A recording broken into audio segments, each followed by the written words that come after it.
This episode of Three Black Guys with a Mic is being brought to you by Wendy's. Wendy's has changed the value game all over again. Today, grab yourself a 4 for $4. A juicy junior bacon cheeseburger or crispy chicken BLT, large fry, 4-piece nugget, and a drink. You can always get it fresh, never frozen, at a participating Wendy's. Offer not valid in Alaska and Hawaii. Now let's start the show. First of all, let me tell you something. Lamonte is just full of shit. Sometimes my mama said, when you don't have nothing nice to say, you should be quiet. You said that Stephen A. is a coon. You agree with that? Everybody got quiet on that one? Okay. Are you drinking, man? I don't know. Are you drinking? I don't even understand how you could even put Common and Bob Marley and Marvin Gaye. And even Marvin Gaye. I'm saying, who's on your iPhone, iPad? Who's in your playlist right now that ain't saying this? Maynard, I know you're a little bit on the right. And Lamont, I know you got that country club lifestyle. All right, so ladies and gentlemen, welcome. This is Three Black Guys with a Mic. Man, you didn't see Unforgettable? That's a great video, man.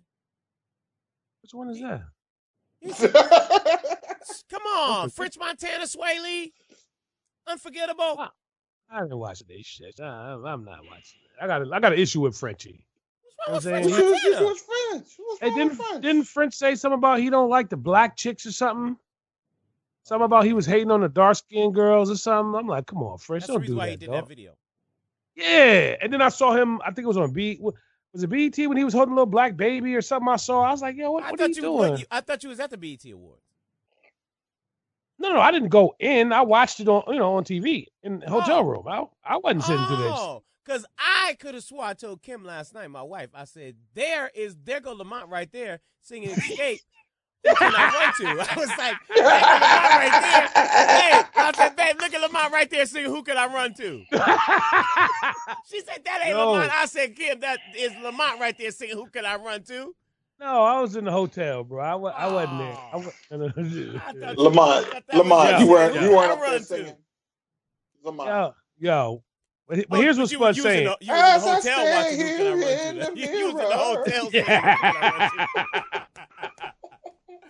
But let's keep it 100. They were looking good though, man. I had to give all of them. They look good. They sound good. But I think the one Tasha Scott, she looked like she had a big old. Her rump wasn't that big before. You know what I'm saying? It's like, yeah, man. She probably went to that girl. Yeah, she got got the shots. Got them shots. You need to chill with that, man. Yeah, got them shots. So, ladies and gentlemen, let's can we start the show real quick? And I just want to. I was trying to get back on those pimps, man. We got to talk about those. Yeah, we got to get back to that off the air. Okay, off the podcast. We'll talk about the pimps in Japan. So thank you so very much for tuning into another episode of Three Black Guys with the Mic.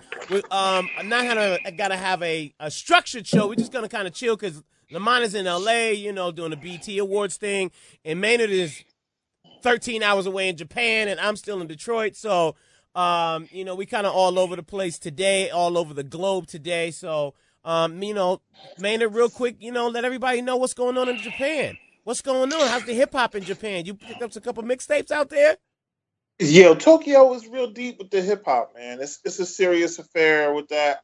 We went to a little space called area called Shibuya, which is like 10 times larger than Times Square, and all these people cross the street and everything's going on. And there were hip hop performers on the street.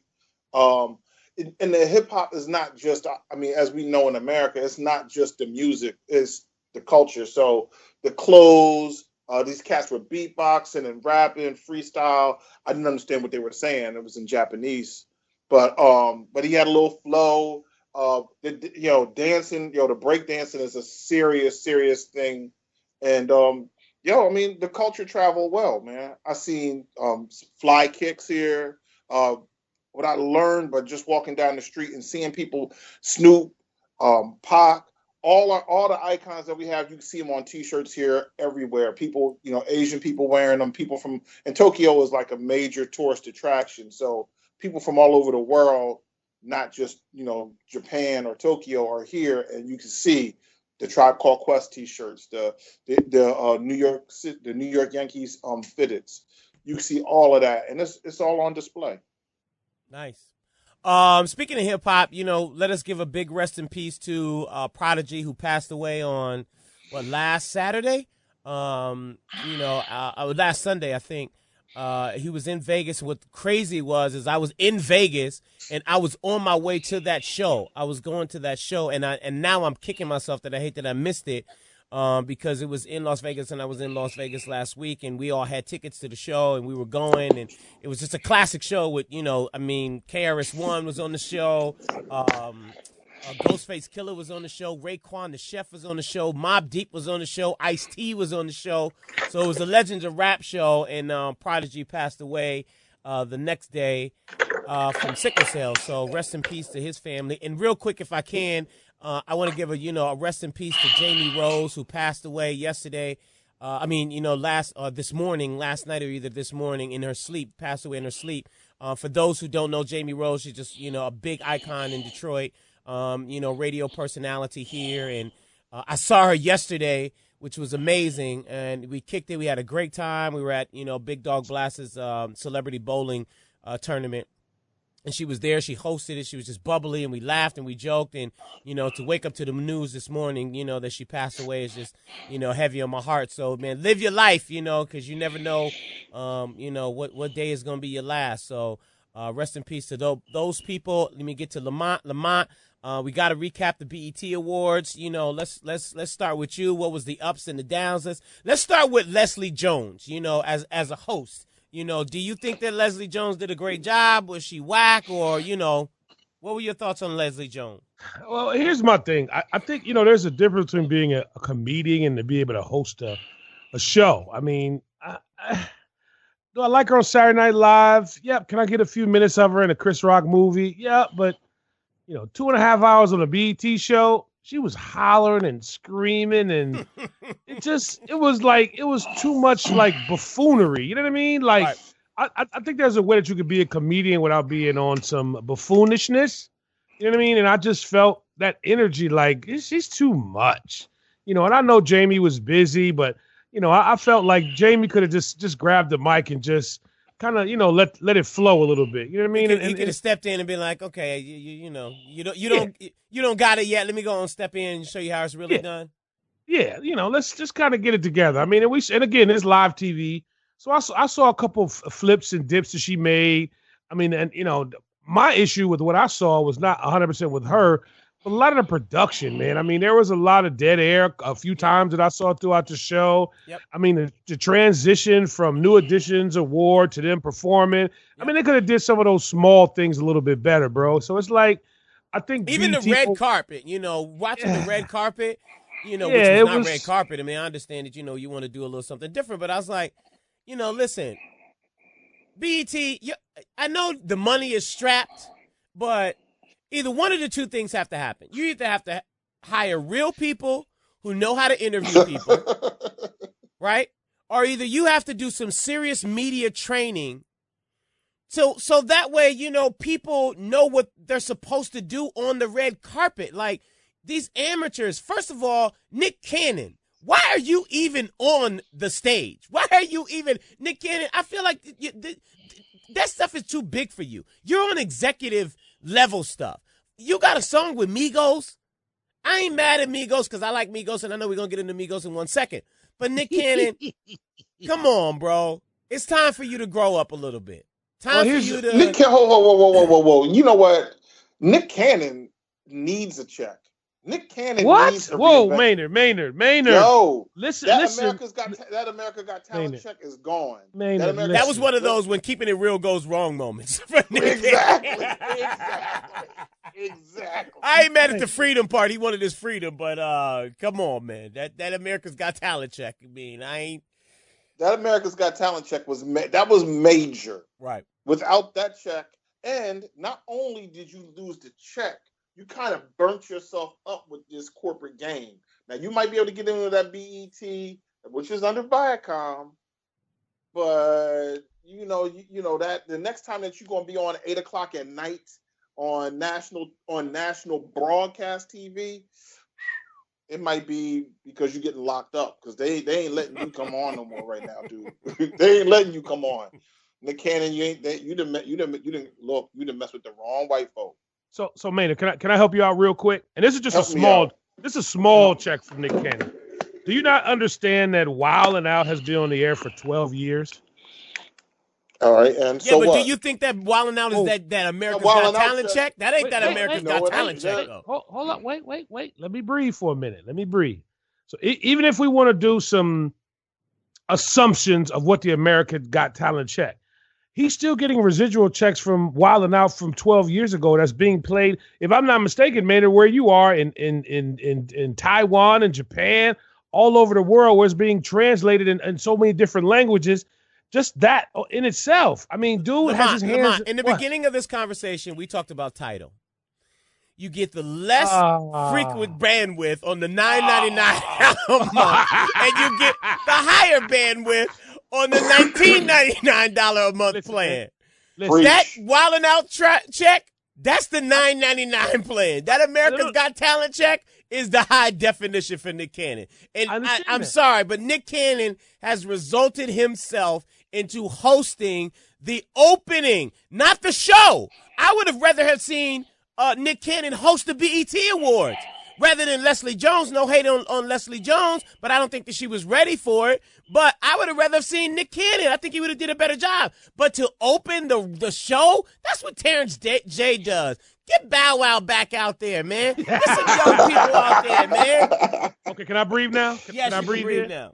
All I'm saying is that maybe Nick didn't have anything to do, because technically, by the published reports, which we know are kind of shaky, what record? Nick? Oh, that's right. Nick Cannon got a new record with Quavo. I get it now. Okay. Am I busted? Oh yeah, you busted now. Okay, I got it now. I got it. Lamont is my bad. We're not trying to mess up no spins. All I'm saying right now is, I think honestly, if Nick needed to touch 30 to 40 million, he could on his own with no stress. No. Period. No. Stop. No. I'm telling you. Not without going through Mariah. There's no way. No. He might could touch 2. He can't touch no 30 million. 2. He might could touch 2. Spud. I can touch 2. Whoa. I mean, but you live in Bergen County, right? I mean, you live in Bergen County. So, I mean, I like Nick Cannon. Nick Cannon did the Spud in the Hood Awards, so I'm always grateful for Nick Cannon for doing the Spud in the Hood Awards. So I ain't mad at Nick Cannon. I just think that Nick Cannon is on an executive level. I think that he is on the level of not necessarily on a Jamie, but he's on a level that I think that seeing him at the BET Awards and the role that he played dumbed him down. I mean, he looked like he was 17 out there, and Nick Cannon's not 17. This man got 3 kids. This man was married to Mariah Carey. This man was the executive of Nickelodeon. This man was at America's Got Talent. He got incredible entertainment. He got incredible headphones. I mean, the man is an executive, and there's just some things executives don't do.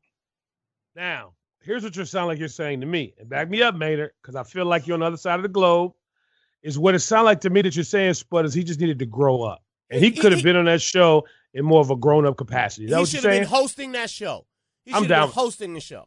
He shouldn't have been opening the show, talking about, it's Nick Cannon. Y'all make some noise. Here go my new song right now with me and Migos and Lil Uzi Vert or whoever else is on the song. Come on, Nick Cannon, B. So you saying that it sounded like Nick Cannon was begging for some attention right there? He's begging for some attention. He got the turban jumping off. Oh no. He got the Saudi Arabia, the Saudi outfit on. He got the new tattoos, arms out.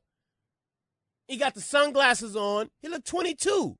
He ain't 22 no more. It's the same thing Jermaine Dupri told Bow Wow. It's like, dog, you've been in this game way too long for you still out here, be acting like, you can't make the transition from the young kid stuff to the grown-up stuff. Sometimes you got to grown up. Miley Cyrus did it. You got to grow up. Hey, man, one time for Nick Cannon, man. Let's back up off my man just for 1 second. You want to plug his record real quick? You want to plug that record? We'll talk about that later, man. Let's just hold on, Lamont. We come out on Tuesday. You need that ad right here. Will you go ahead and drop that joint in this joint, man? Let's back up off Nick right now. All right, let's talk about the opening of the show. Let's talk about the opening of the show, Lamont, real quick, which I think Bruno Mars rocked it. First of all, let me tell you something. Oh. And I want y'all to hear me loud and clear. Maynard, I need you over there breathing hard, so I need you to mute your phone. You know what I'm saying? And just relax for a minute. I do not like Bruno Mars. Oh my gosh! You know how many female listeners we just lost? No. That's just me. And whoever wants to bring it, they can bring it. And the level of disrespect that I saw Bruno Mars give to Mary J. Blige on her performance, that just exacerbated. Yeah, come on, dude. That's where we at. But wait a minute. What? Now, Maynard, watch this, because we all know how Lamont feel about Mary. You don't do that to Mary, G. Like, yo, like, wait a minute. I was almost, I had the DVR jumping off. I'm like, Mary, you almost about to get, you about to get the fast forward, Mary. That's Mary, though. And that's cool. But don't fall asleep on international TV while Mary J. Blige is performing. You know what I'm saying? You got your little crew up there. You got your little Tokyo swap meet looking jumpsuits on and your little dusty Nike shoes. I mean, it's just, to me, it was an embarrassment, bro. So let me ask this question. What? Did Bruno Mars belong on the BET Awards? Yes, absolutely. Absolutely. That record's huge on urban radio. Spud, let him talk. Yeah, let me breathe. Just like I said from the beginning, and I forgot that last record. And he even went on. Just answer the question. Yes or no. And I said he does not, and I'm gonna tell you why. Okay. And in my opinion, I feel like Bruno Mars is someone who borrows from our culture, and he is accepted, and he's on urban radio because he borrowed from our culture. Because I believe that the pop crossover top 40 world are like, he has just a little bit too much flavor for us. He's not. Okay, let me interrupt him for 1 second. In my opinion. Hold on, let me interrupt him. I'm sorry, man. Let me interrupt him for 1 second. I blame that more on BET than I do on Bruno Mars. Because if you notice, the category now is R&B/pop. It isn't best R&B male artist. It was R&B/pop artist. And I'm like, why is it R&B/pop artist? That is, you know why? You know why? Because they're trying to dilute what it is that the urban, black, colored, race, whatever kind of music you want to call it, and they're giving us Bruno Mars. They said, take this tablespoon of Bruno/castor oil before we even get the Black Entertainment Television Award started. Go ahead, Maynard. I'm sorry. What's very interesting is a couple months back, Beyonce performed on the Country Music Awards. Right. So y'all were like, that's Beyonce. Oh my God, Beyonce's supposed to be on the Country Music Awards. Which I was gonna get to that. She's not part of that culture, and you saying that Bruno Mars, who actually makes music that is more, Beyonce doesn't make anything close to Country Music Award sounding music. That's not what she does. Bruno does make music that is very close, and in fact, very urban in many instances. And yes, I agree, it's pop, but you can't tell me that those joints that Bruno got ain't got the same flavor. He's committed to being more of a part of this than she's committed to being a part of country. Go ahead, Lamont. So, are you finished? Because Maynard, I need to know your location because we have Beehive affiliates where you at, and I'm going to send a text and find out who our auxiliary person is. The Beehive can come for you, but I got the jacuzzi out here, homie. But to your point, though, Maynard. But to your point, and let's debate this real quick. To your point, because I think we did talk about this, and we never remember what episode it is, but we did talk about expanding the culture. And I think that it is important to say to BET that I do, is it okay for Bruno Mars and for BET? Because hip hop as well as, R&B, /pop, which I don't know. I mean, the culture is growing and it's starting to blend, right? It's more multicultural than it is just urban anymore. So to Maynard's point though, Lamont, shouldn't it have been okay for Bruno Mars? I think Bruno Mars should have been up there. I think he did a great job. I think he rocked it. I think he was great opening the show. Bruno urban, Beyonce is country. Okay, are you finished? Are you finished? Tell me that. But it also is saying that a black person can't like country and a white person can't like urban, or a black person can't like pop. No. Just as much as, I like Daddy, Lessons just as much as anybody else did. No. Here's what it's and saying. I know you and you like ready? it too. I know you were singing it in your BMW No. as well. No. Here's what it's saying: is that yes, Beyonce, you can come on one of our award shows, but you know what you can do, Bruno, is that you can open up for our show, and you know what? You can be plastered all over what we call urban radio. You can be considered to be a #1 urban artist, where Beyonce will never, ever, ever be allowed to go into that genre of music and do what Bruno does. So if we want to equate that one opportunity that Beyonce had to be on one country award show in comparison to what Bruno has done and what he's doing, that's foolishness to me. That's bull, because I'm going to tell you why that's bull. Because Ray Charles didn't have any problem with country, and Ray Charles did country forever and ever, even when it was much more difficult. I'm not hating on country. Let them country folks keep doing what they're doing. I'm not Charlie Pride was a huge country artist. So black folks have been in country.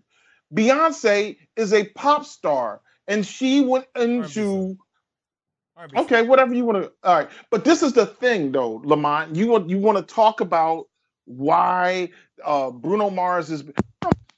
Hey! You're getting a little aggressive. You're getting a little. Yeah. Slow down, man. Slow down. I know you 13 Bruno Mars is big in the R&B space because Bruno Mars makes big records. That's what he does. You can't front on his records. His music is big. You can't front on his record. You can't. But when you turn, you know why? You know why I can front. You know why I can front. Hold on. You know why I can front. I'm gonna tell you why I can front. You can't front. You can't. I'm gonna let you finish, and I'm gonna tell you why I can front. Go ahead. But when you turn around and tell me who has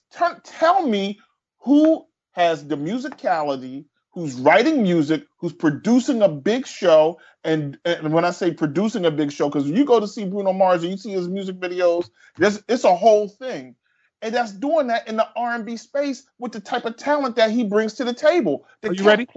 Go ahead. You ready? Now, Bruno Mars is getting ready to go out on tour, right? Now, do you know who his opening act is? Maybe you heard of him, maybe you're not. But I guarantee you, this guy, there's a reason why Bruno wants him as an opening act. Who's his opening act? Is this kid from the West Side called Anderson .Paak. You ever heard of him?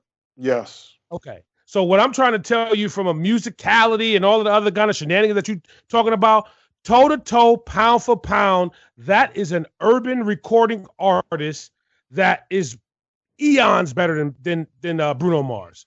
But the reality is that Bruno Mars has been accepted or is considered to be presented as what he's presented as. And we didn't even, and I know that might not be on the list, but we didn't hear high no hair of Anderson .Paak yesterday at BET.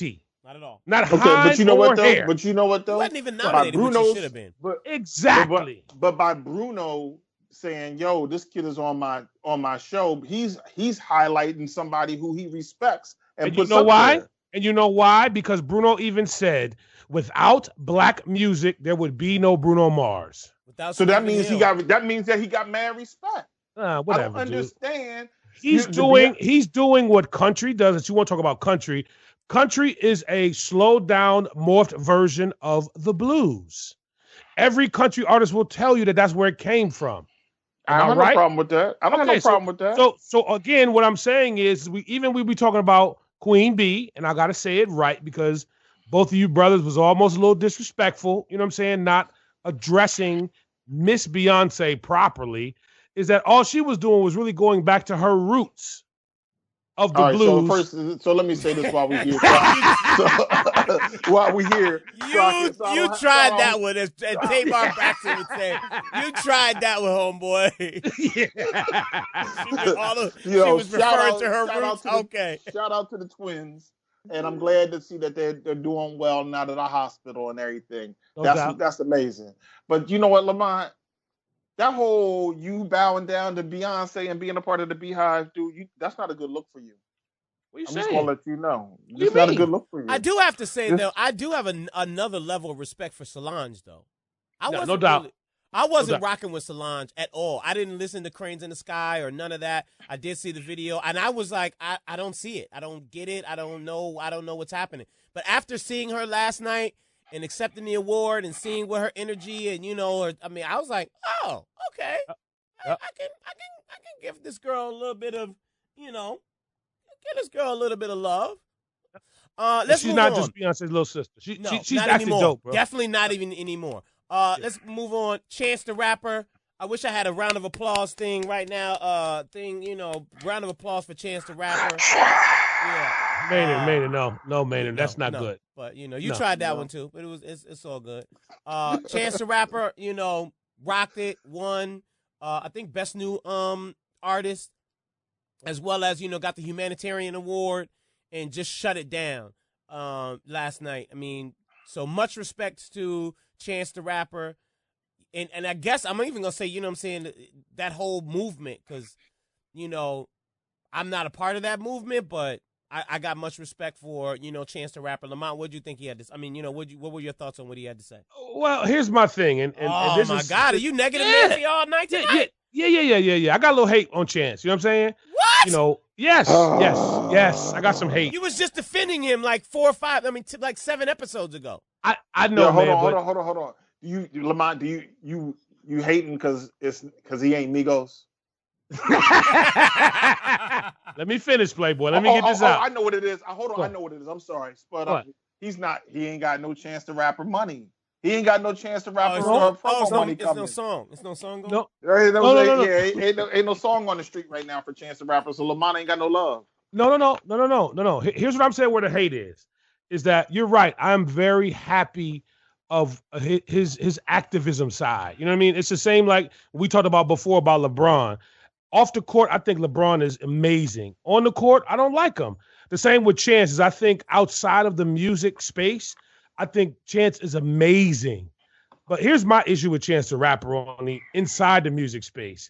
I think there's just this narrative that's presented that he is just this, Superman. And, this kid was hanging out in the White House when he was in diapers, bro. I mean, this guy has had access that, most artists will never, ever, ever, ever get.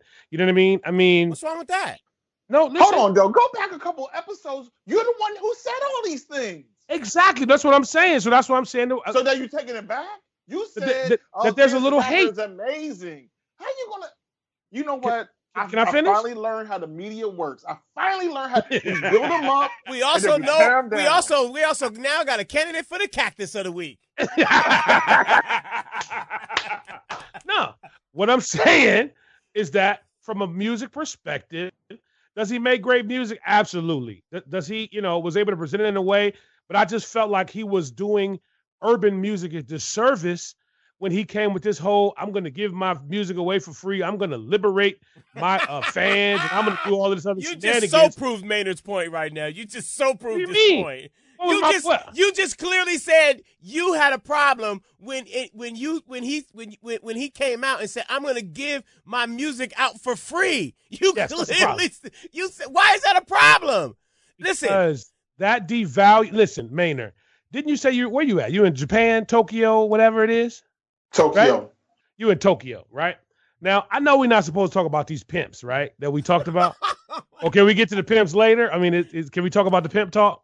We on the BET Awards, but make your analogy. We're on the BET Awards. Okay, my analogy is this: is that pimps do not let their product just be given away for free. It devalues the product, and that's what he does or did. Is he devalued his music because at the same time he sold you a baseball hat with a number 3 on it for $48. That cost him $2 to make, but he's gonna give the music away for free? Nah, man. I just think that's wrong. I mean, I know you drink Kettle One. I don't know if you switched to a darker liquor or you've been drinking something different because I don't know how you're. I mean, because it's simple. You're saying that an artist who is 24 years old who said, "Listen, I'm going to give my product to you. I'm going to give my passion, my music, the music that I went in the studio to make. I'm giving it to you." Spud, that's what a lie. That's where the lie comes in. You know why that's a lie? It's because he doesn't talk about the big check that Apple Music gave him. Because initially they were the only ones that was quote unquote giving the music away. But why did he take? Well, why did he take the check? You just mad you didn't get that so money. one side you got a problem with the music industry, and the other side you got a problem. So with Chance, you got a problem with the music, the way his business is ran, and then on the Bruno Mars side, you just don't like Bruno. You got a problem with Bruno Mars, period. No, Bruno you're Mars twisting can't my be- words. Bruno Mars can't be on the BET Awards. We can't be happy for Chance the Rapper. Exactly. But damn it, you better make sure you stay away from Mary J. Blige. Oh, yes, you got doggone right now. We're going to have some problems. Shoot. We're going to have some problems. I'm sorry, but Mary J. Blige didn't rock it. Mary J. Blige didn't rock it. I understand. I respect her, her little, silent jabs that Ken do. Yeah. And I get it, but nah, Mary. She should have just came out with, with the song, and just kept it moving. ASAP Rocky on that record. I don't know. Everybody last night I felt like everybody was out of breath. Like, I don't know if it was the production or the mics, but I said, I was watching, I was like, is everybody out of breath? Trey Songz out of breath? Chris Brown out of breath? Trigger. God, Trigger worried about that. He's worried about that court case in Detroit coming up. That's why Trigger didn't do too good. Yo, man, you know what I'm saying? Didn't rock it neither. Sorry, and Trey Songz, you are my man. No, yeah, but he didn't do it. He didn't do well last night. Because see, what you're not talking about is how I think Escape did an amazing job. Murdered it. They did an amazing job. And actually, I wanted to call TIP and be like, yo, my man, you got to fix that, bro. You know what I'm saying? Like, true that. Tiny up there shining, bro. Like, that's who you supposed to be with that. You know what I'm saying? You're supposed to take care of that. Yeah. I also think that whole new He could not have been with the Bernice Burgess girl, who's hot, by the way, last night. She's smoking. Could not have been with her last night watching that and not felt some type of. First of all, it doesn't matter where he was. He could not have been watching that and not felt some type of way. She poured her soul into that performance, and she looked good. She looked damn good. And I'm not a Tiny fan because I still think that she's on the Miss Piggy stuff. But I like. Whoa! What? Hold up now. Everybody was calling her Miss Piggy at one point. I know, man, but that's Tiny, man. That's Tip. Listen, I like Tiny, and I love Tip. I like Tiny. I like Tip. I'm not dissing her or anything like that. But last night seeing her, I was like, oh, I'm liking. He said, oh. Okay, you got revenge body. You've been with Khloe Kardashian. You got that revenge body going on. They didn't show Floyd Mayweather at that time, though. I was hoping they was going to show Floyd Mayweather. Come out of the, Lamont, you come out of the penalty box. We're going to have to let Spud go ahead and Yeah, Miss Piggy. Y'all know that the memes was all over about Tiny and her looking like Miss Piggy. Come on, man. That's an extra 3 minutes in the box. You can't defend that. Don't stop defending it, and I'll let you out. But all right, in the box I'm done. Right all now. right, I'm sorry, Tiny. You look good last night, though, and you rocked it. You even had Maynard. You even had Lamont singing "Who Can I Run To." Listen, I was there. Lamont was all in the video. The video. Don't hate. And you know what? You still got to give Remy Ma her props as well, man. Whoa! Murdered it. She's a very beautiful young lady. The whole little, she almost tripped on that conveyor belt, though. You know what I'm saying? She almost went down for the count, but she recovered really well, and I'm really happy for her, man. I think at the end of the day, with the beef and the battle, we can run the tape back. Nikki still won, but I'm glad Remy is in there. Listen, what are you talking? How can you even say that Nicki Minaj won? There's no win. Nicki Minaj did not win anything in 2016 or 2017 when it comes to this battle. Let me just, correct you on the, on this whole thing. Remy Ma looked like not just she looked like an artist last night. She looked like a star last night. And I didn't think that she was a star. I don't think that her lyrical content is on star, level. Last night from the red carpet all the way to the ending, she presented herself very mature, very fly. She looked very good. And at the end, when she just rocked the mic and dropped it and won, where can you say Nicki Minaj won? There's no winning. Nicki Minaj lost.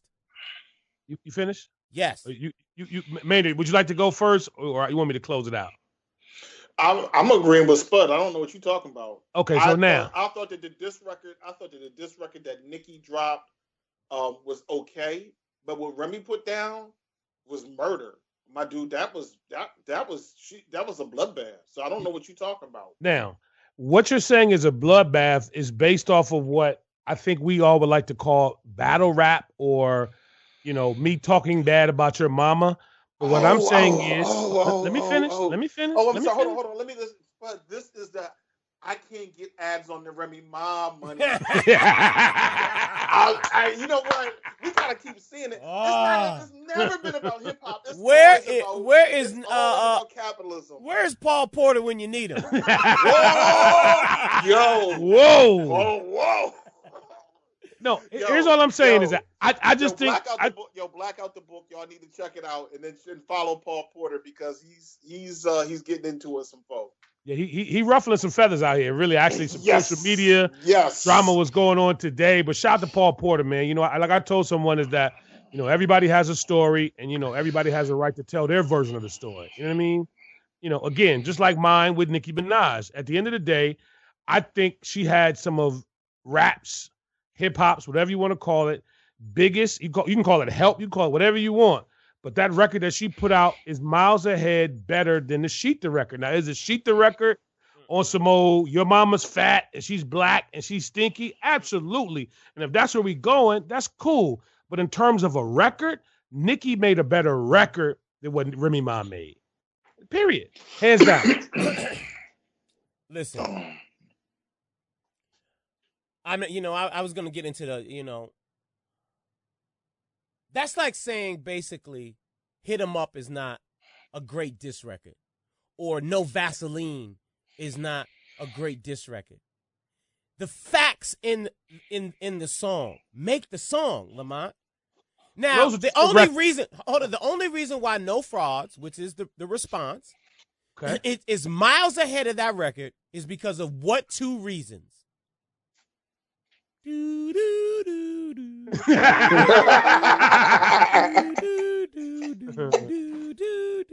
One, Drake.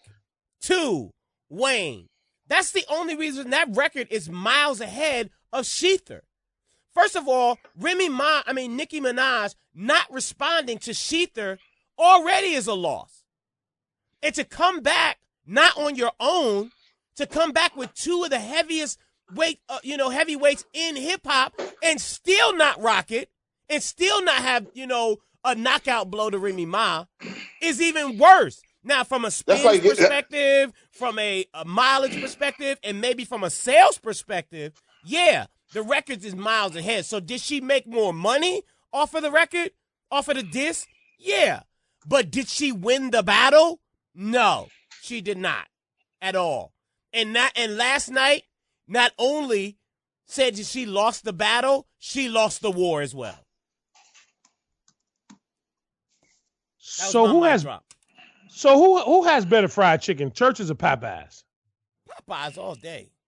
Come on, dude. But it's some Church's chicken still in business, bro. What I'm saying is that some people like Church's over Popeyes. I'm with you though. I mess with Popeyes.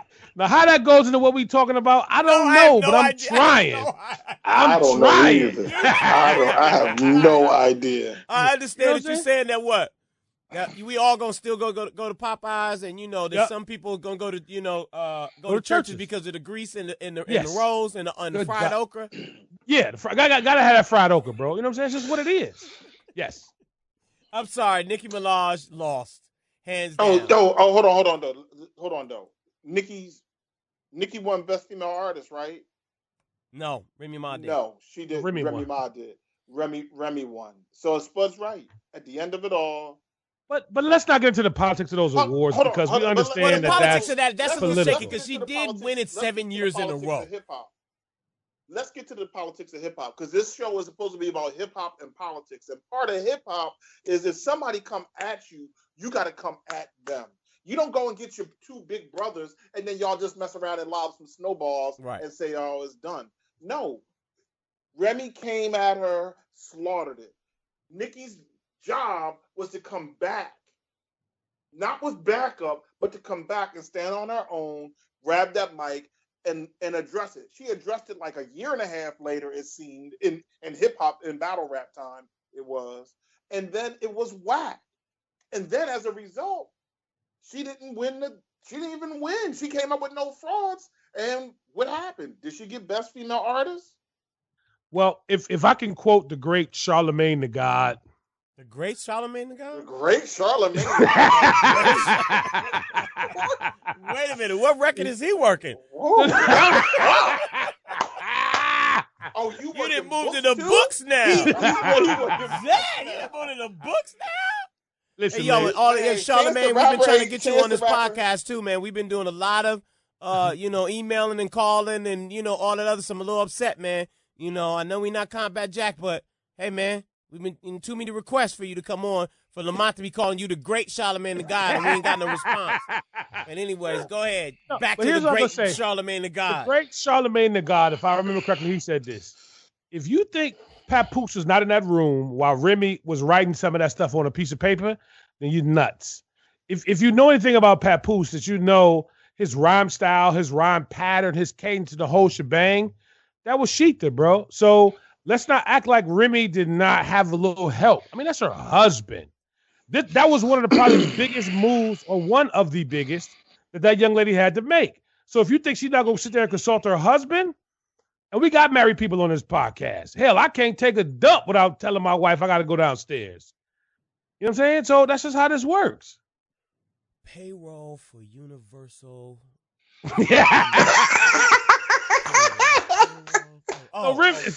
Do you see his name? You see his name? Hayes. Maybe it's that's all I'm saying, bro. God, dog, man. Yeah. Hey, I mean, the record was hot. Nice, boy. Universal check is nice. It was hot, but I'm just saying, like, Nicki won, bro. I mean, it was a better record. Okay. All right. Okay. It was a better record. Jada Pinkett. Next. With all due respect, next. With all due respect. Who is Jada Pinkett? You guys don't know Jada Pinkett Smith? No, nobody knows Jada Pinkett Smith. Stop, man. Let's Jada at least Pinkett? be respectful. I mean, what? Let's be honest. Wait a minute. Didn't you say that her husband is one of the greatest hip hop artists of all time? Of all time? I never said that. I said he is hip hop. I said he is hip hop. I didn't say he was one of the greatest. Okay. I said he's hip hop. Okay, I'll take it back then. I'll take it back. Let's be honest about one thing. I'm trying to find the movie that Jada Pinkett Smith, like, I'm trying to find the roles she played or anything that makes me really care, and I'm having a hard time. But here's the deal, man. Yeah, no, not even before I set it off. Let's be clear, man, that I call it the Cosby franchise. That was very pivotal in all our lives. Let's keep it 100. That's true. She was part of a different world. She was at a point, I think, and I'll just say in my life, when I was very impressionable to that lifestyle. All of those cast members on all of those franchise shows, bro. So you gotta, you know, even with Bill, you know what I'm saying, and the pill popping and the whoa, man, it was a mistrial. We're gonna do it again. But that means we're gonna do it again. So all I'm saying is she was part of that era in America, man, in this world that was very important, bro. So you gotta kind of give her that W for that. You know what I'm saying? She's but that Botox. Different world. That Botox. She's tailing different world, man. That Botox. If you had to say different world was something, then it's gonna always stay with the people who we know were the bosses of that particular franchise, and that's gonna be Kadeem Hardison and Jasmine Guy and Dawn Lewis. That's what different world. When Jada Pinkett came along with that, God bless her. She needed a check. She wanted the check. She got cast.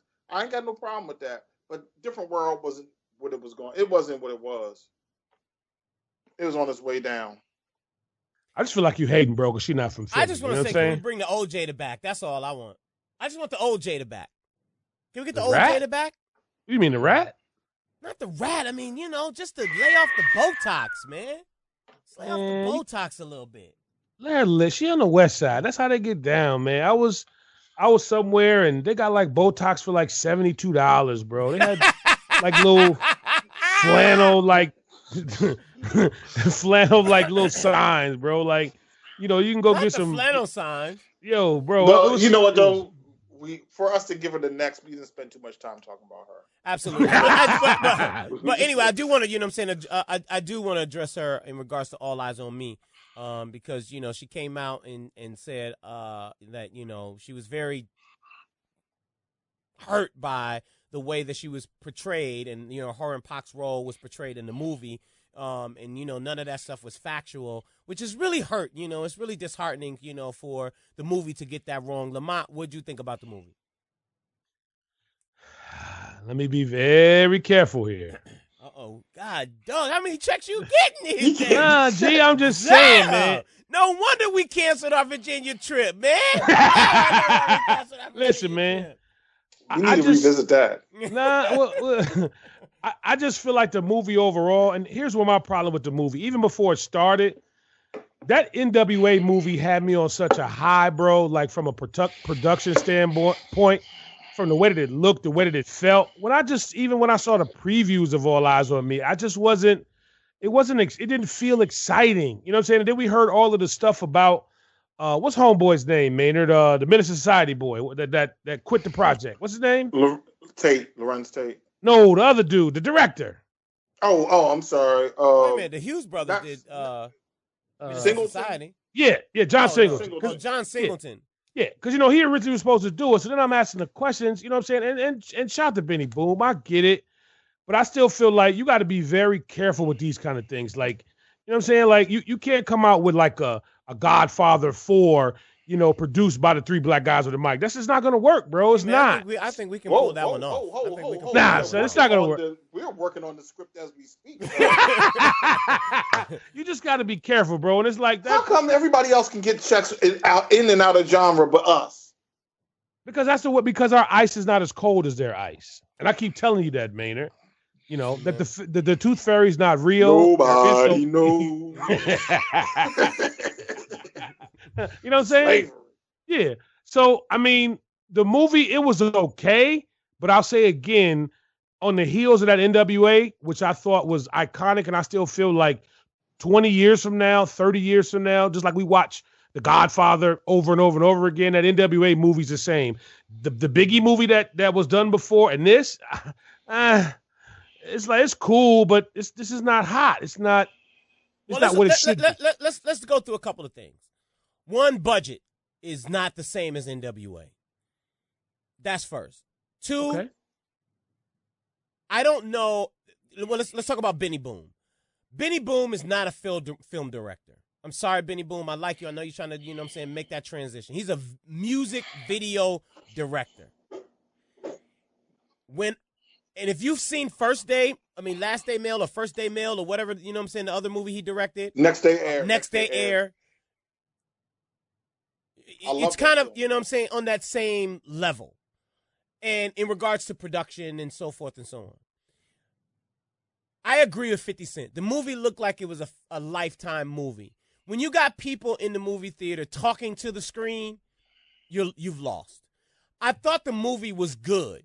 I thought that the way that they told the story was wrong. It's too long, and the way that they, you know, did it, and Pac and Hill Harper and, you know, all that stuff, and none of those things are you can go and reference to. And so I just thought that the way that they did it was wrong. Now, who I do want to give props to is the producer, L.T. Hutton. I got to give him his props because he got the movie made against John Singleton and, you know, the studios and all the people in it. Because the movie has been in so many different people's hands, you know, it's ridiculous. So I do want to give him his props for getting the movie made. But I agree with you. Straight Outta Compton set the bar so high, right, that for anybody to not be on that level, it's just a disservice to the culture. So let me say this tough. about Benny. Let me say this about Benny. Let me come to this is my homie. Benny is a Philly kid.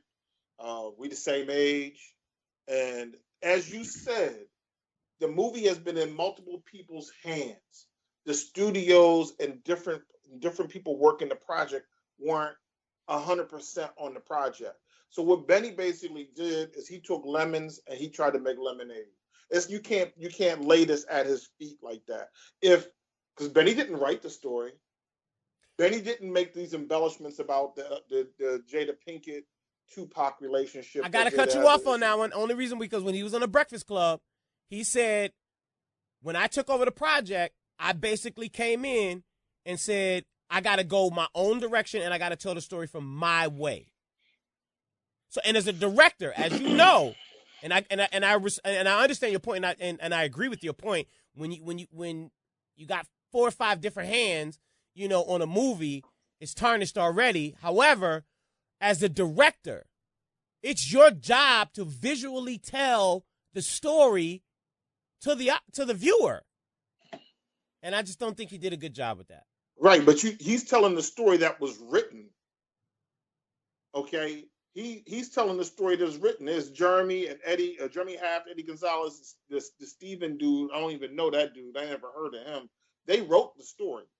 This is what they put together. And they said, look, we don't know exactly how you want to bring this to life. And certainly you might want these angles. You might want to glamorize this over that or whatever the case may be. But here are, as far as what Benny had to take away was, here are the facts that we have to share with you for you to tell.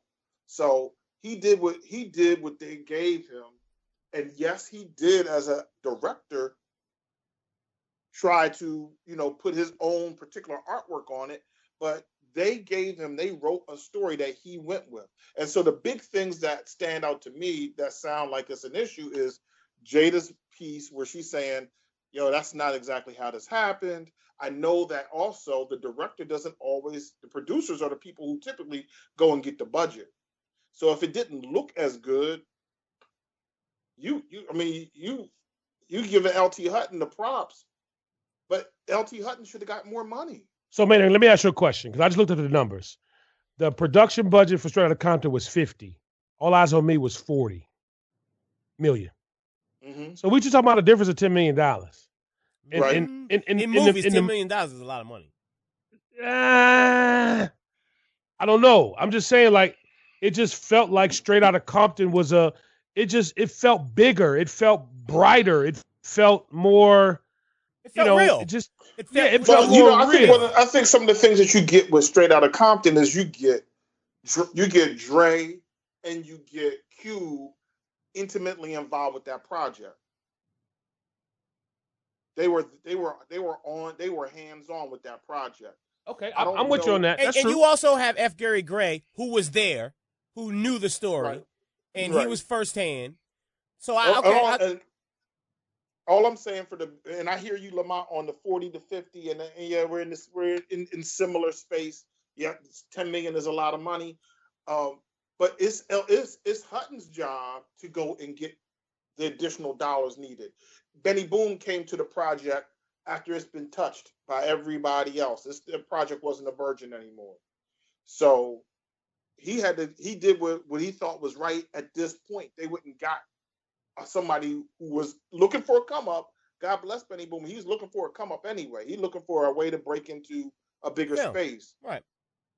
But they should have got more. They should have got more money for him to work with, so he could go out here and tell the story properly. And I don't know if he would have got more money. I don't know if he would. I don't know if he's on that level of being able to tell that type of story. Maybe not, but it's the Tupac story. So the money should come behind the fact that it's the Tupac story, and then somebody should say, we're gonna surround this sophomore director with the help he needs to blow up. Yeah. I feel you on the story part. I'll take one step back away from Benny Boom, but I'm still gonna blame it on Benny Boom. Benny Boom is from Philly, man. And I like Benny Boom as a video director. I think he's dope. But the scenes were too long. And as a director, you have creative control over what the scenes are, the way that the scenes are, shot, the editing process. I think it was just too long. And what killed it for me was Snoop. When I saw Snoop, I was like, this ain't Snoop. Right? But when I look at, oh, God, I don't even know the guy's name who played Eazy-E. I felt like that was Eazy-E. Like, when I really saw O'Shea Jackson Jr., I felt like that was O'Shea Jackson Jr. When I saw Daz in the movie, I was like, that ain't Daz. I don't feel like this is Snoop. I ain't mad at Mano getting his money, but come on, Mano. I ain't mad at Yuckmouth getting his money. Whoa, let's be careful, man. I got to walk these New York streets sometimes. Hey, man, listen, I love Mano. I hate her. And I think Mano did a pretty good job for what he knows in the movie. Right. You know, I think it was a little overacted, but again, right? So let's go back to, Straight Outta Compton, and I'll leave this alone. These guys in Straight Outta Compton, they rehearsed 2 years before they got. So the preparation was there. And maybe Benny Boom didn't have that, right? Yes. So, but the authenticity and the acting was there. And I think that they just missed the mark on that. And I really wish that they would have done. I mean, I could have watched it at the crib, man. It could have been, as much as I really hate to say this, gosh, I really hate to say this, but this is so true. The New Edition story was a better story than the Tupac movie. So how come when I say stuff like that, it's considered to be, mine's just facts. Y'all want to check my W-2s and my 1099s. I'm just confused. Maynard, can you help me here? Listen, I'm not part of this right now. I mean, can you help me? I'm just saying, like, when I say these things, because Lamont, man, I learned something. You don't care about this thing of ours, man. You want to check. Lamont, he doing a Bruno Mars on us? He doing a Bruno Mars on us? Right, you want to come into the culture, and you want to take all, and then you want to go back to Bergen County. Okay, but I don't understand.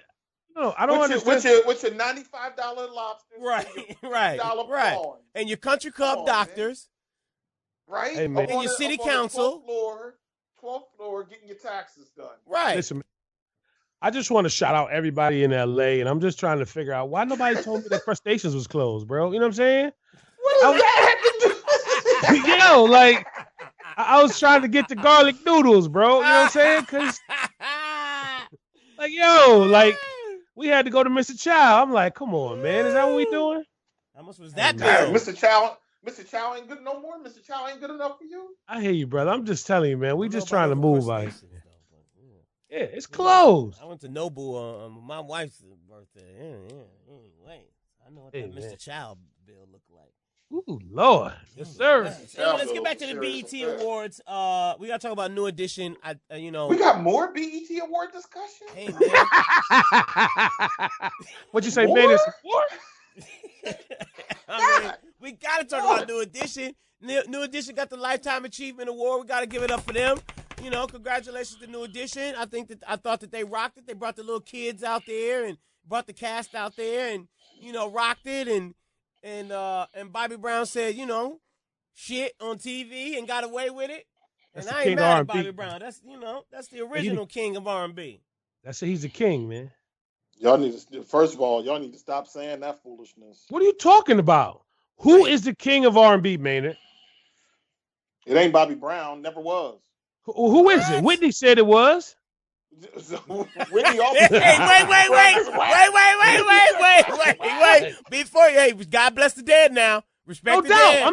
I'm going by what Whitney said. So you saying that Whitney says that something is and that's what it is? Listen, man. Let's talk about the original king of R&B in a world where Marvin Gaye and Luther Vandross both have lived. The original R&B, king of R&B. Come on, man. Freddie Jackson was a bigger. Whoa! Freddie Jackson ain't no bigger R&B star than Bobby Brown. Yo, I'm gonna tell you who. I'm telling you who it is. Alexander O'Neal. Maynard, we got room for you in the penalty box. Maynard, please go to the penalty box. Alexander O'Neal was killer. Nah. But listen, seriously. Alexander O'Neal had taco meat, man. Chill out, man. But to be serious though, you can't. Whitney was wrong because Luther Vandross was alive when she said that. Because Marvin Gaye is the king of R&B. Stevie Wonder is alive. You mean to tell me Bobby Brown's on Stevie Wonder level? Well, if you really want to be technical, I think around the Stevie days, even definitely, I think when you want to talk about Marvin Gaye and Luther, you got to you got to start to put the soul word into that mixed. You know what I mean? When we talked about that genre of music, we considered to be soul music. Bobby, you know what I mean? Look, Bobby Brown's "Don't Be Cruel" was bang. I ain't fronting. The "Don't Be Cruel" album. My was prerogative. Killer. Oh, you talking about the album? No, that was on "Don't Be Cruel" album. I'm saying that whole album was killer. The 17 album that came before that was whack. The album that had "Humping Around" on it only had "Humping Around" on it. Man, I want you to watch your mouth, man. I want you to watch your mouth, my brother. Listen, come on, it's like the Game of Thrones, right? Like, after you get off, don't give me a song that's not from the "Don't Be Cruel" album.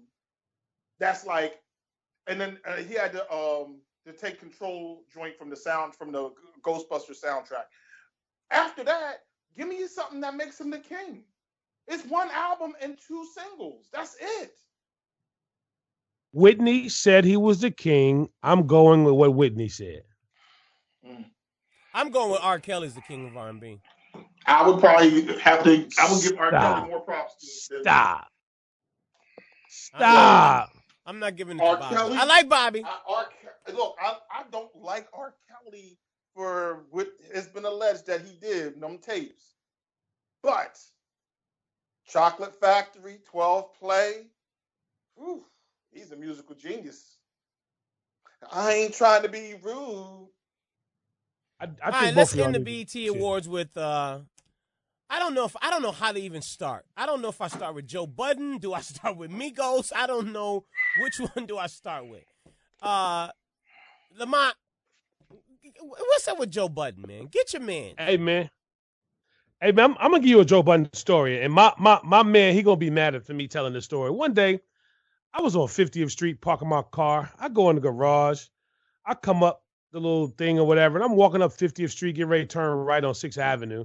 And if you know anything, what's on the corner of 50th and 6th is the CBS radio building. And I see this guy sitting on the ground with a bottle of wine on his phone. And I did a double take, and I said, that's Joe Budden's. It's 4:30 in the afternoon. Why is he sitting on the ground with, and it was a bottle of wine, like really, like, I don't know. I'm not a wine guy. And I looked at like 2-3 seconds. And was he drinking white wine? I think it was. And I was saying to myself, what is he doing? So I called, somebody in the crew, and I was like, yo, what's up with your man? And he's like, yo, Lamont, that's just what he does. Sometimes he'll just go get a bottle of wine, and he'll just sit down and just be by himself. He might decide he want to go sit down by the side of the freeway or something. I'm like, is he high or something? No, he's just Joey. So when I saw that shenanigans on there last night with Migos, and Maynard, I don't know if you saw this clip, but I saw the clip. He was just a little disrespectful to them dudes. And I just feel like, you know what?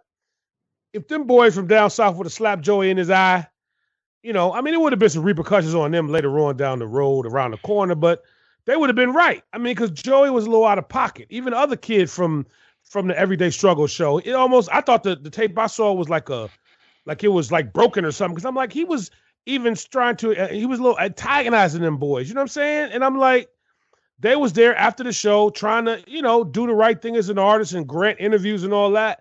And they was coming with this shenanigans. So you know what? Joey gets an L. Other homeboy gets an L. You got the girls, the academics. He gets an L. Baby girl, I don't know her name. She was the only one who was like, yo, where's security at so we could chill all this out? So I just think that was whack on all of their parts. You know what I'm saying? In terms of the people of Everyday Struggle. Yo, much respect to Migos, though, because Migos was like, listen, man, we ain't having that. We going to sit here and we going to defend ourselves. They ain't back down. Exactly. They ain't look up to Joey like, oh, this is Joe Budden or anything like that. So I got to give shout out to Migos for holding themselves down. Yep.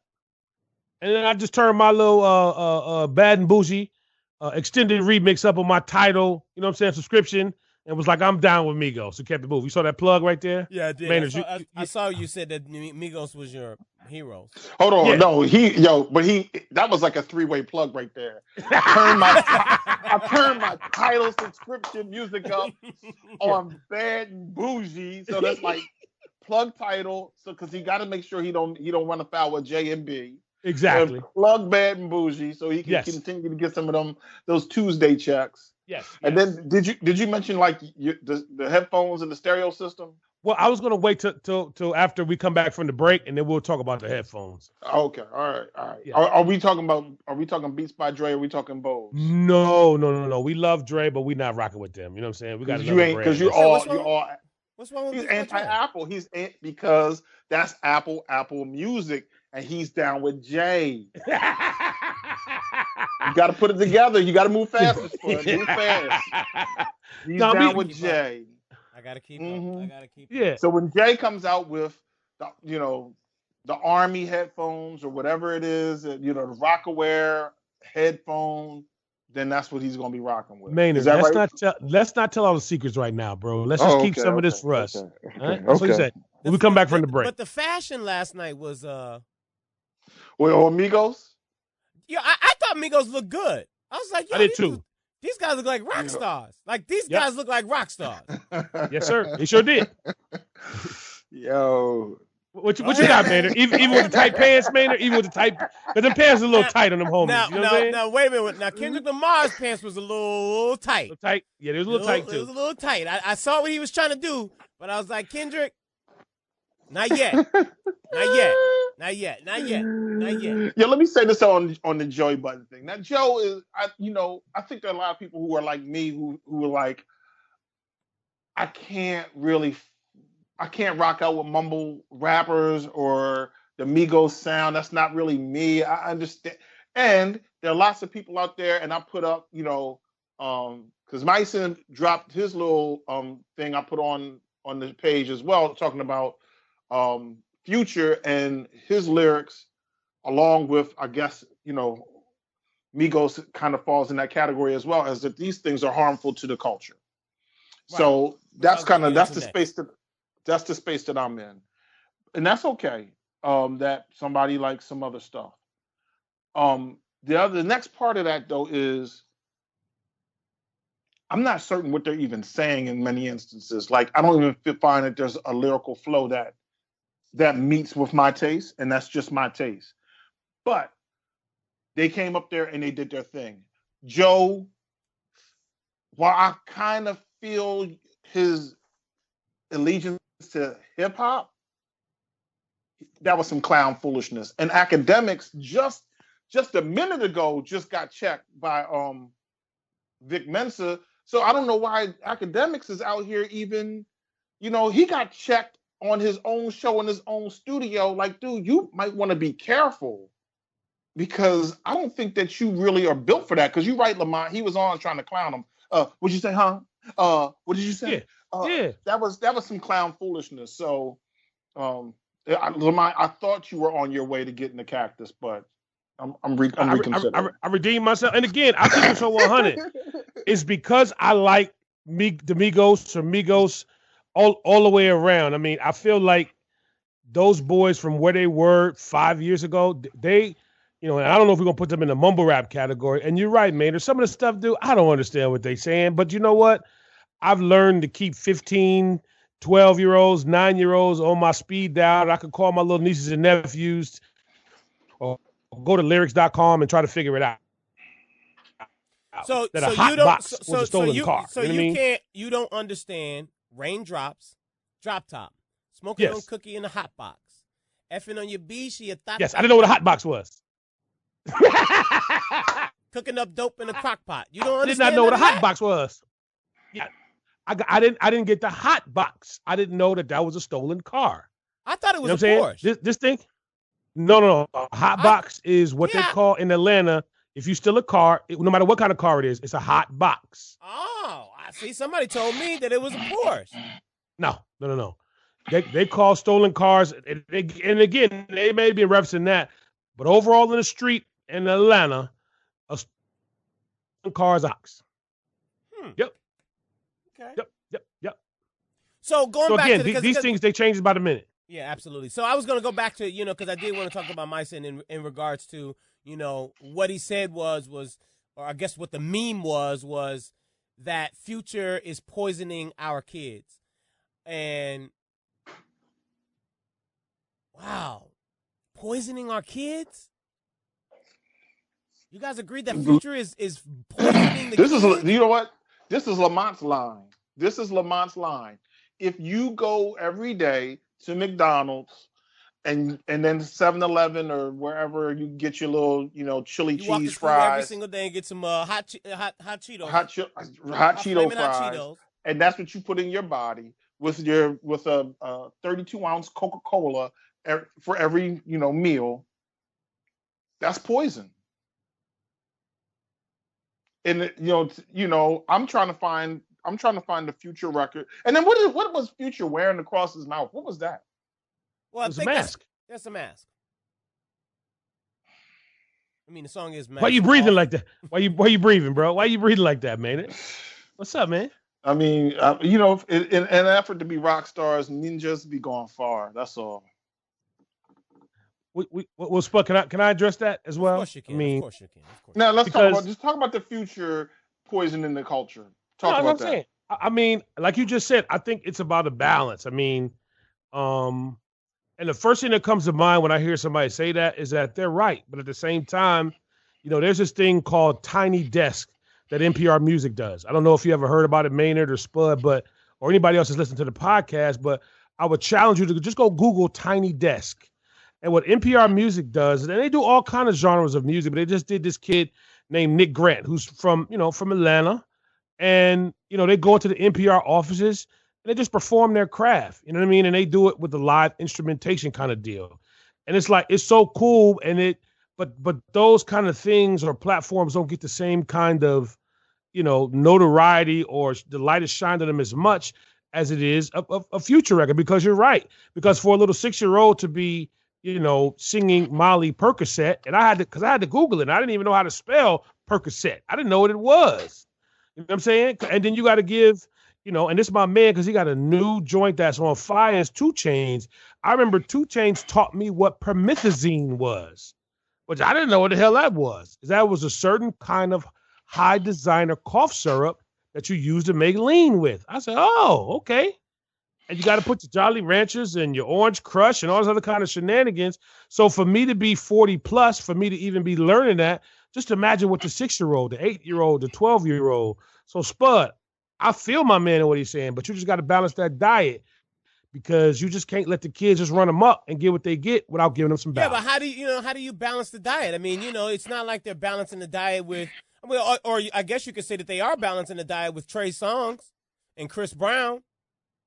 Well, Chris is going to make you pee in the bed. I mean, when I heard homeboys say he's going to make the girl pee in the bed. Whoa. Come on, G. No. Y'all don't know the record? That Breezy? Not everything is for repeating, Lamont. Not everything is for you to repeat. No. I'm just saying, bro, like, when Breezy said that, I was like, why you want to make somebody pee in the bed, bro? Like, yeah, I said it again, but it's like, he gonna blank you back to sleep, and I'm like, what? So again, clearly that's not happening in your household. No, we're not. No peeing. Whoa! There's no pissing in my house. No. Not on these thread counts I got over here. No, sir. We pee in the toilet at my house. You hear me? Man, I don't know what y'all doing at your house, but we are pissing. I'm with you, man. The thread count's too high for us to be, messing up these sheets over here, baby boy. No. We're not doing that. But when are we gonna recognize that nobody else you talking about Chance giving away his music and how that devalues the music? How is it that everybody who's selling a record that's talking about Percocets and drop tops and cooking up rocks with an Uzi and bitches and so on and so, etc., they selling records, and that's good for the culture? It was a couple shows ago, we were talking about Future dropping 2 albums in a week, and that was supposed to, that's advancing the culture. This is not advancing the culture. This is negative. You can't be like, well, we're going to go ahead and eat poison on Tuesday and maybe Wednesday and maybe Thursday, but we're going to have good food on Friday, Saturday, and Sunday, and that's going to make it balanced. No, that's not bad. You don't have to have poison at all. That's A. B, no other genre is speaking to their children, to their women in the way that our genre is doing this. And that's a no. That's a loss. I got this one, Lamont. So Please, Maynard. because I was about to eat him up. Thank you. So Maynard. Mm-hmm. Are you willing to put down the bacon? No, I enjoy bacon. All right. Okay. So Bacon is just like everybody who is just as harmful for your body as anything. Yes, it is. You know, bacon is as harmful as bacon is as harmful as. Now you know you grew up on Good Times, and you know James had hypertension eating all that damn pork. Listen, you know that. You mean to tell me if I'm going to tell a child that cooking up rocks with an Uzi and bacon are morally equivalent? So you mean to tell me? Hold on. You are an effing liar. Why I gotta be that? Whoa. Cooking up rocks with an Uzi. Wait a minute. We're talking about drugs and guns and bacon. Hold on to your love. Hold on. But Maynard, we do the same thing with our kids when it comes to food. We are giving hold on. That is not true. We give our kids food that is not healthy for them. Now, I understand your analogy in regards to, you may think that it is just as worse for a kid to be carrying a gun and, cooking up rocks. Yeah. But it's the same. It's not the same thing, but it's also in line with the same thing. See, you changed your argument twice. I'm not trying. I can stay with my argument. Hold on. If you cannot tell me that a parent that gives their kid pork every single day when we know that pork is not good for the body, Flamin' Hot Cheetos every single day, honey buns every single day, sugar every single day, McDonald's every single day, you cannot tell me that that is healthy. That is just as much poison as the music that we're that we're feeding the kids as well. That's the same thing. It's just as much as the same poison, right? False. No. How? False. Am I wrong on that? You just said to Lamont. Here we go. You just said to Lamont that it's wrong that Lamont said that Flamin' Hot Cheetos every single day is poison to kids. That's poison. Give me the balance. Where is the balance? I can name, listen, for instance, I don't feed my child those things every single day or even multiple times in one day. If my child gets an opportunity to have Wendy's or McDonald's once in a while, the balance is I have fresh vegetables at home. The balance is I will bake chicken. The balance is, you know what? You could disagree with pork, but at the end of the day, people have eaten pork for hundreds of years. People have been listening to hip-hop music for the last 30 years. I grew up on NWA.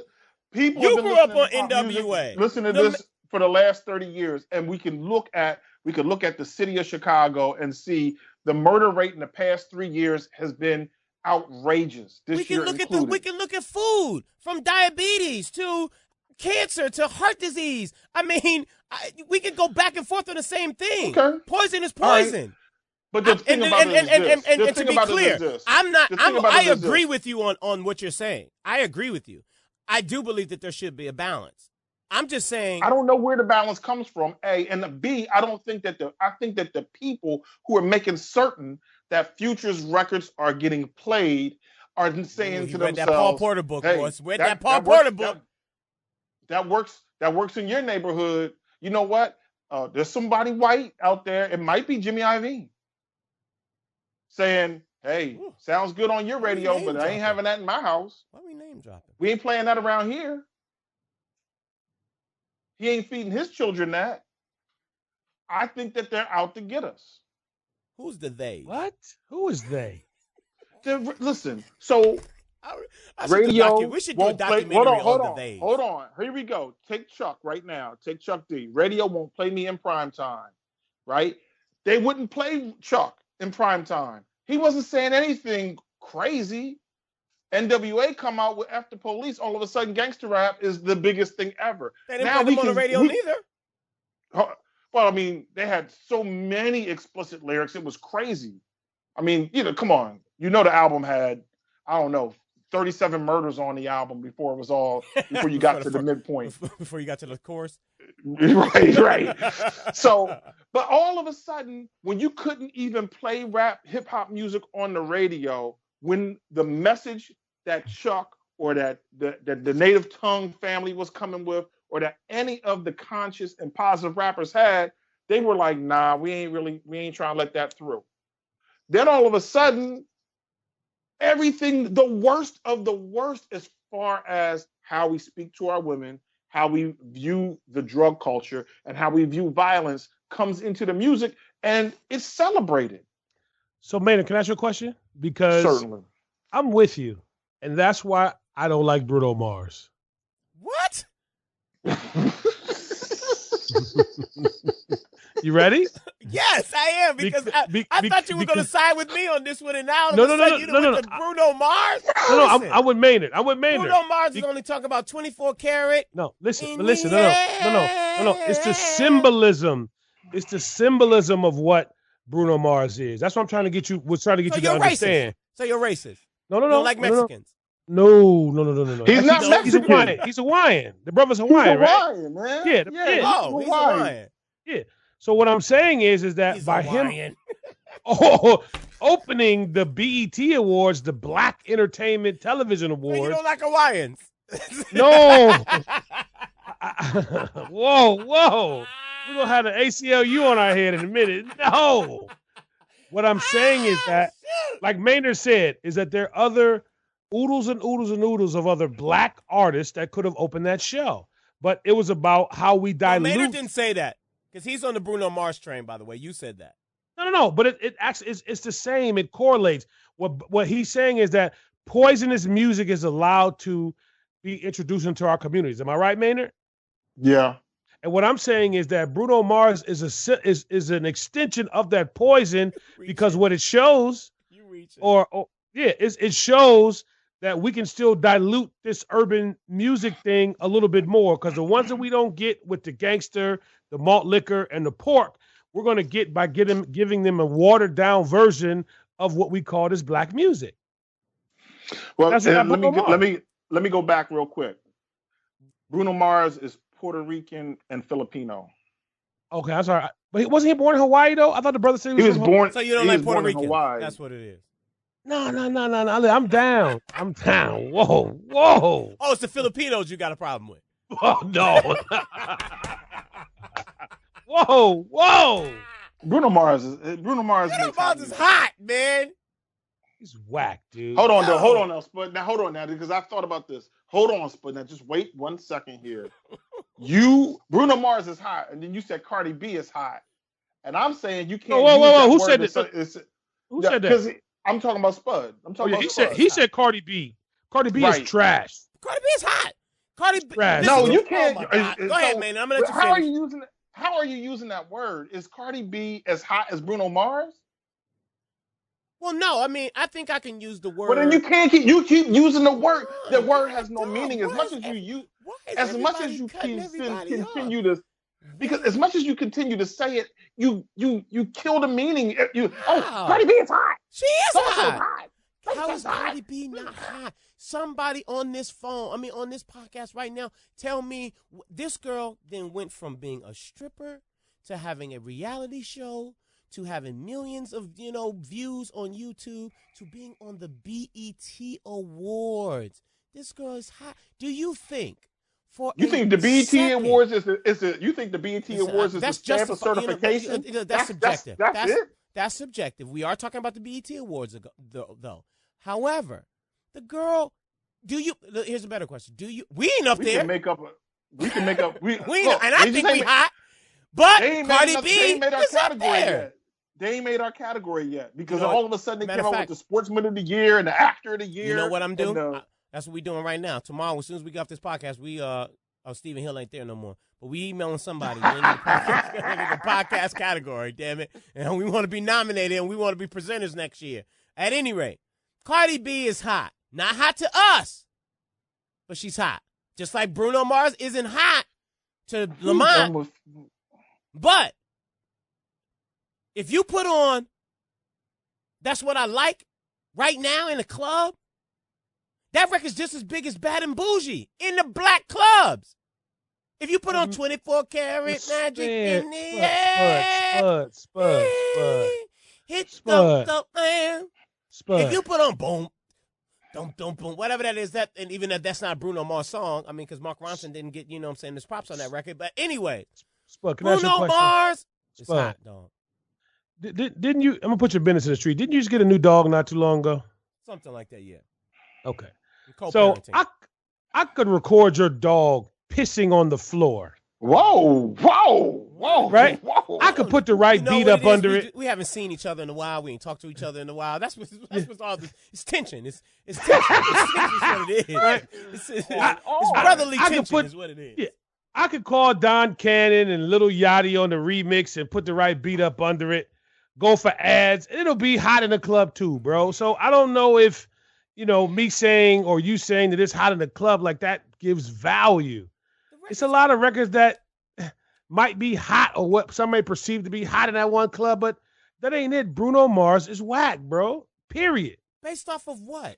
Because he's Filipino and you don't like Filipinos? No, we Because love he's- Filipinos. I'm sorry, because he's Puerto Rican and you don't like Puerto Ricans. No, we love Puerto He's Ricans. Hawaiian and you don't like Hawaii. You didn't get to go to Hawaii and now you mad that you didn't get to go to Hawaii and now you got something against Hawaiians. All I'm saying, man, is that I don't like What Bruno label Mars. is Bruno on? He's on Atlantic Records. Are you getting any Atlantic record money? No comment.